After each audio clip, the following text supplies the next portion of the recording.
rekam na kupur kong soy kong airin nendo sebagai MLA MDC kong suwa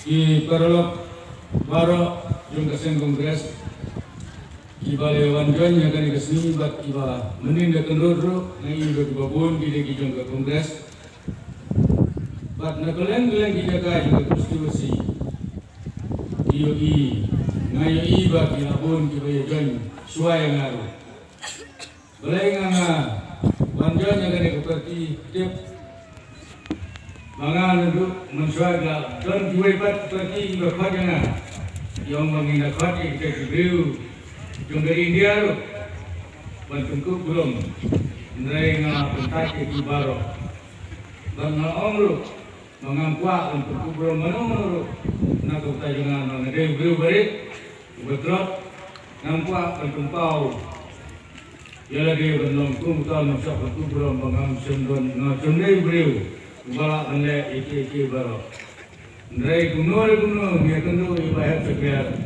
ngamunjul. Ban siya akan kesini menolong jom ISIS PDP.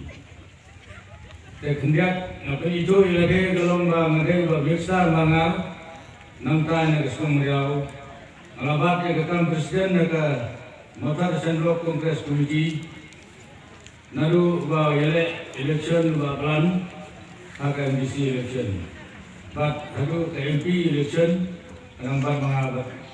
Nampai pekat hari ini di sini tiba ladak katu kali sidang tas teo ngai supindit kumayu yo terang musai bagi awam yana naga kampung presiden ngarang aku men setenat masulai itu bangan mundur bangan dia sono katanya kekati istri kalau dan gaji kemen banjok akan kesmen araja tulai kau ingat kuat bantuan kan kuat bantuan Islam makan sini berkuat dan dari kau yang suka kan, yaitu angin gelang bamanin yosno, buku pius dengan tungi mengaku kira sekretari juga kongres semutarisan, mending yosno baru orang hanaba, di kongres baru enjoy UDP, dari ngas ngomong menang berianar untuk bersu, mungkin su mengadai berju kongres, belum tip banganan nondon baru ngadon bagi jombalenti.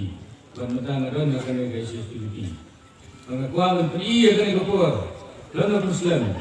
Orang dia akan semua artat. Nak kuat menteri berada di kongres baru berada. Nama Harisan, nama Pariongrim. Iba wanjai minta kesini, iba lajoin itu di sini berada bro. Nak kepada di yang ini yang, bawa piu sendiri. Dia kaya kawaki ladon batu ini kian bangga presiden. Semua. Sebab yang baru kongres sebab, kami kita baru sebab yang baru ibu bukti sekai kebab presiden dalam ini kebab akan ke ISIS PDP. Jadi sebelum jadi baru gue bangga, kenapa tentu ISIS PDP itu